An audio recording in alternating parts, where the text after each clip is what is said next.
Hello my dears, ഇന്ന് നമ്മളൊരു silent inflame ജേണിയെ പറ്റിയാണ് നോക്കാൻ പോകുന്നത്.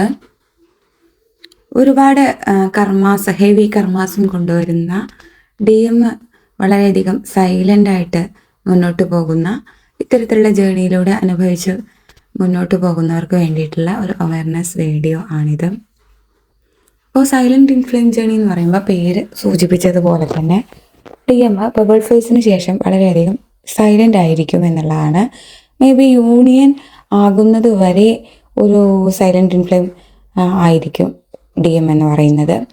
അതായത് നിങ്ങൾ കണ്ടുമുട്ടി അതിൽ ഏറ്റവും വലിയ പ്രത്യേകത എന്ന് പറയുന്നത് സെയിം ജെൻഡറിലുള്ളവരാണ് എൻ്റെ ഒരു അനുഭവത്തിൽ ഏറ്റവും കൂടുതൽ ഈ ഒരു സൈലൻറ്റ് ഇൻഫ്ലെയിം ജേണിയിലൂടെ കടന്നു പോയിട്ടുള്ളത്.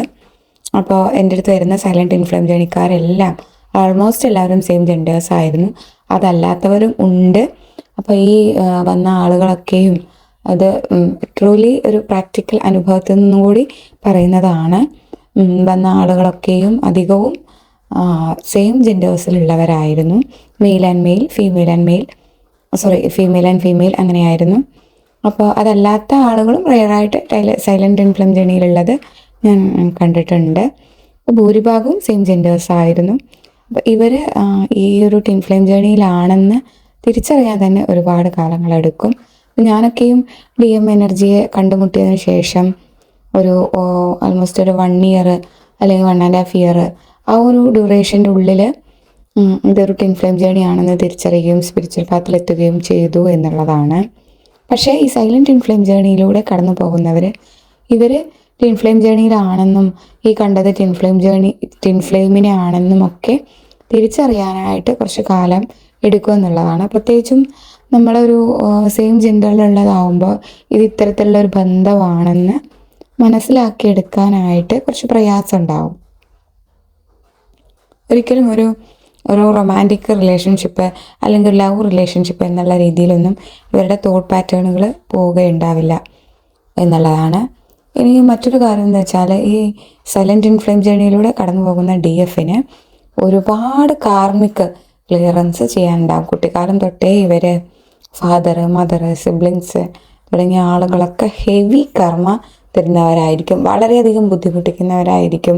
പ്രത്യേകിച്ച് ഒരു കെയറോ കാര്യങ്ങളോ ലഭിക്കില്ല. ഫിനാൻഷ്യലി സ്ട്രഗിൾ ചെയ്തിട്ടുണ്ടാകും. എല്ലാ രീതിയിലും ഇവർ ഉയർന്നു വരാനായിട്ട് ചുറ്റിനുള്ള എല്ലാ ആളുകളും നമ്മൾ സാധാരണ ഒരു DF അനുഭവിക്കുന്നതിനേക്കാൾ കൂടുതലായിട്ട് കാർമിക് സിറ്റുവേഷൻസ് ഈ ഒരു സൈലൻറ്റ് ഇൻഫ്ലെയിം ജേണിയിലുള്ളവരുടെ കുട്ടിക്കാലം മുഴുവൻ അനുഭവിച്ച് പോന്നിട്ടുണ്ടാകും. പിന്നെ ഇവരാകെ ഒരു ആശ്വാസം എന്നുള്ളത് DMനെ കണ്ടുമുട്ടിയ ശേഷമുള്ള ബബിൾ ഫേസ് കാലഘട്ടത്തിലായിരിക്കും. ജീവിതത്തിൽ ആകെയുള്ളൊരു കച്ചിത്തിരുമ്പ് അല്ലെങ്കിൽ അല്പം സ്നേഹം കൊടുത്തിട്ടുള്ളത് DM ആയിരിക്കും എന്നുള്ളതാണ് ഈ ഒരു പ്രത്യേകത. പിന്നീട് നിങ്ങൾ ഒരു പർട്ടിക്കുലർ പീരീഡ് എത്തുമ്പോൾ DM വിട്ടുപോയിട്ടുണ്ടാകും. ആ വിട്ടുപോയിട്ടുള്ള കാലയളവിലും ഇവർ ഇതെന്താ സംഭവിച്ചത് എന്നൊക്കെ തേടി അലഞ്ഞ് വളരെയധികം പെയിൻഫുള്ളായിട്ട് കരഞ്ഞ് തളർന്ന് മുന്നോട്ട് പോയിട്ടുണ്ടാകും. ഈ ഒരു ജേണിയാണെന്ന് തിരിച്ചറിഞ്ഞാൽ തന്നെ പകുതി ആശ്വാസമാവും അല്ലേ? പക്ഷെ തിരിച്ചറിയാൻ തന്നെ ഒരുപാട് സമയം എടുക്കും എന്നുള്ളതാണ്. അപ്പോൾ ഇവരുടെ സോള് അത്രയും പവർഫുള്ളാണ്. ഇത്രയും കാർമിക് ബാഗേജസിനെ ക്യാരി ചെയ്യാനും അതിനെ തരണം ചെയ്യാനും ഓവർകം ചെയ്ത് മുന്നോട്ട് കൊണ്ടുപോകാനൊക്കെ അത്രയും പവർഫുൾ ആയതുകൊണ്ട് തന്നെയാണ് അവർക്ക് ഇത്തരത്തിലുള്ളൊരു സൈലൻറ്റ് ഇൻഫ്ലെയിം ജേണി ലഭിച്ചിരിക്കുന്നത്. അപ്പോൾ അവർ നല്ലപോലെ ഹീലിങ്ങിലേക്ക് വരേണ്ടി വരും. സാധാരണ രീതിയിലൊരു തോട്ട് പാറ്റേണിൻ്റെ ചേഞ്ചസ് കൊണ്ടൊന്നും അവർക്ക് ഈ ജേണിയെ തരണം ചെയ്യാൻ സാധിക്കുകയില്ല. നല്ലപോലെ സ്പിരിച്വൽ നോളജസ്, നല്ല രീതിയിലുള്ളൊരു ഹീലിംഗ് പ്രോസസ്സ്, കൃത്യമായിട്ടുള്ള ഹീലിംഗ് ജേണി അത് ഡെഡിക്കേറ്റഡ് ആയിട്ട് കൺസിസ്റ്റൻ്റ് ആയിട്ട് ചെയ്ത് കൊണ്ടുപോവുക. അങ്ങനെ ഹീലിങ്ങിന് നല്ല രീതിയിലുള്ളൊരു ഇമ്പോർട്ടൻസ് കൊടുത്ത് പോയാൽ മാത്രമാണ് ഇവർക്ക് ഇതിനെ സർവൈവ് ചെയ്യാൻ പറ്റുക. ചില ആളുകളൊക്കെ എന്നോട് ചോദിച്ചിട്ടുണ്ട്, നമ്മൾ ഒരുപാട് ഇന്നർ വർക്ക് ചെയ്യേണ്ട ആവശ്യമുണ്ടോ? തോട്ട് പാറ്റേണിൽ ചേഞ്ചസ് വരുത്തിയാൽ തന്നെ നമുക്ക് ഹീലാവാനും നല്ല രീതിയിൽ മുന്നോട്ട് പോകാനും പറ്റില്ലേ എന്നുള്ളതൊക്കെ. പക്ഷെ ഇവിടെ കുറച്ച് വ്യത്യസ്തമാണ് കാര്യം. അതൊക്കെ ഓരോരുത്തരുടെയും ജേണിയുടെ സിറ്റുവേഷൻ അനുസരിച്ചിരിക്കും.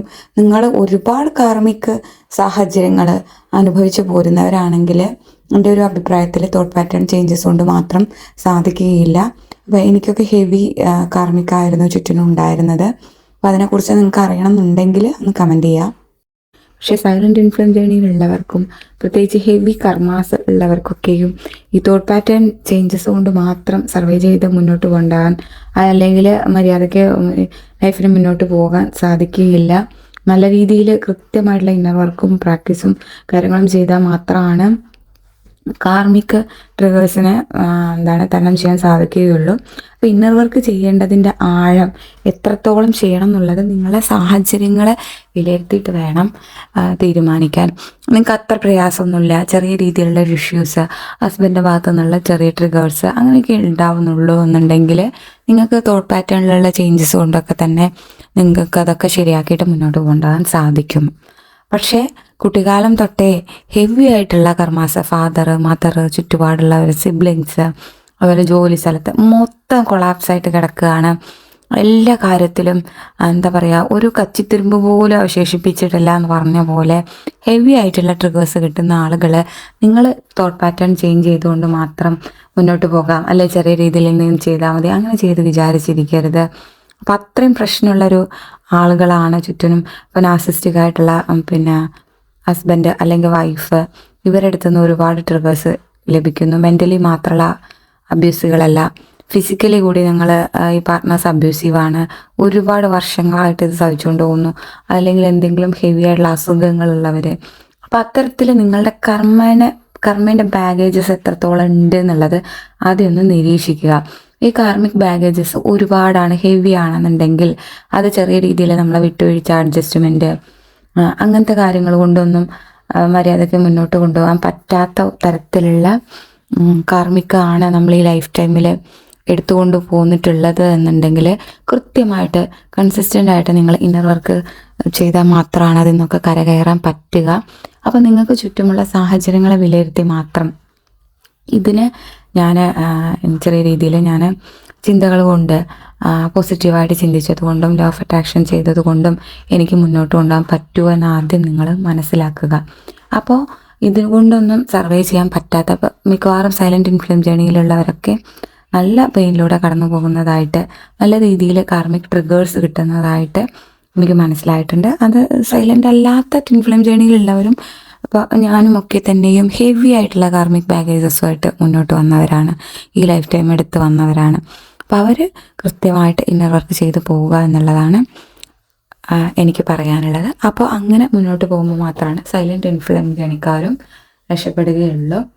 അപ്പോൾ ഇവർ സാധാരണ ഇൻഫ്ലുവൻസ് ജേണിയിലുള്ളവർക്ക് ഓൺ ആൻഡ് ഓഫ് കോണ്ടാക്ട് ഉണ്ടാകും, ഡീമിനെ കുറിച്ചുള്ള വിവരങ്ങൾ അറിയാൻ പറ്റും, ഇപ്പോൾ എന്ത് ചെയ്യുന്നു, എവിടെ ചെയ്യുന്നു, എവിടെയാണ് എന്നൊക്കെ ഉള്ളത് ഇടയ്ക്കൊന്ന് കമ്മ്യൂണിക്കേറ്റ് ചെയ്യും, എനർജി കൊണ്ടുപോകാനായിട്ടുള്ള ശ്രമങ്ങളൊക്കെ നടത്തും, ഒരുപാട് ലെസൺസ് മിററിങ് ആയിട്ട് ഇവർക്ക് കിട്ടും. ഇതൊന്നും ഈ സൈലൻറ്റ് ഇൻഫ്ലുവൻസ് ജേണിക്കാർക്ക് ഉണ്ടാവില്ല. സൈലൻറ്റ് ഇൻഫ്ലുവൻസ് ജേണിക്കാർക്ക് ആകെ കൂടി കിട്ടുന്ന മറ്റൊരു കാര്യമാണ് നല്ല ടെലിപ്പതിക് കമ്മ്യൂണിക്കേഷൻ, ഡ്രീംസ് എന്നിവയൊക്കെ. അപ്പോൾ ഇവർ ടെലിപ്പതി കമ്മ്യൂണിക്കേഷനിലൂടെയും ഡ്രീംസിലൂടെയൊക്കെയാണ് ഇങ്ങനെ മുന്നോട്ട് പോകണം എന്നൊക്കെ അധികവും മനസ്സിലാക്കി വരുന്നത്. ഡ്രീംസ് ശക്തമായിരിക്കും, ടെലിപ്പതി ശക്തമായിരിക്കും. അപ്പോൾ അത്തരം കാര്യങ്ങളൊക്കെ മാത്രമാണ് ഇവർക്ക് ഏക കച്ചിത്തുരുമ്പ്. അത് തന്നെ കിട്ടണമെങ്കിലും അത്യാവശ്യം നല്ല വൈബ്രേഷൻ ഫ്രീക്വൻസി ഇവർക്ക് മെയിൻറ്റെയിൻ ചെയ്ത് കൊണ്ടുപോകേണ്ടി വരും. കുറച്ച് ടാസ്ക്കാണ് സൈലൻറ്റ് ഇൻഫ്ലുവൻസ് ജേണിക്കാരുടെ കാര്യം. അപ്പോൾ ഇതൊക്കെയാണ് സൈലൻറ്റ് ഇൻഫ്ലുവൻസ് ജേണിയെ പറ്റി പറയാനുള്ളത്. അപ്പോൾ സൈലൻറ്റ് ഇൻഫ്ലുവൻസ് ജേണിയിലുള്ളവർ പേടിക്കേണ്ട ആവശ്യമൊന്നുമില്ല. നിങ്ങൾ DM എന്നുള്ള ആ ഒരു കാര്യത്തെ വിട്ടുകൊണ്ട് സെൽഫ് ലവിലേക്ക് വരികയും അവനവന് ചെയ്യേണ്ട കാര്യങ്ങൾ കൃത്യമായിട്ട് ചെയ്തുകൊണ്ട് മുന്നോട്ട് പോവുകയും ചെയ്യാം. അപ്പോൾ ഇന്നർ യൂണിയൻ അച്ചീവ് ചെയ്യുക എന്ന് പറയുന്നത് അതാണല്ലോ. നമുക്ക് ഒരു ഓപ്പോസിറ്റായിട്ടൊരു പാർട്ട്ണറോ കൗണ്ടർ പാർട്ടോ ഒന്നും ഇല്ലെങ്കിൽ കൂടി നമ്മൾ നമ്മുടെ കാര്യങ്ങൾ, ദിവസത്തിലുള്ള കാര്യങ്ങൾ കൃത്യമായിട്ട് ചെയ്ത് കൊണ്ടുപോവുക.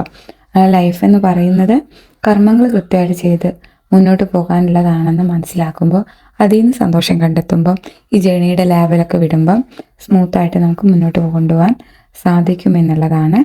അപ്പോൾ ആ രീതിയിൽ നിങ്ങൾ പ്രോപ്പറായിട്ട് ഇന്നർ വർക്കൊക്കെ ചെയ്ത് ഹാപ്പി ആയിട്ട് നിങ്ങൾക്ക് ചെയ്യാനുള്ള കർമ്മങ്ങൾ, നിങ്ങൾ എന്തിനാണ് ഈ ഭൂമിയിൽ വന്നത്, എത്ര പേർക്ക് എന്തൊക്കെ ചെയ്ത് കൊടുക്കാനുണ്ടോ, നിങ്ങൾ സെൽഫ് ലവിലേക്ക് വരിക, അതൊക്കെ ചെയ്തുകൊണ്ട് മുന്നോട്ട് പോവുക എന്നുള്ളത് മാത്രമാണ് ഇവിടെ ചെയ്യാനുള്ളത്.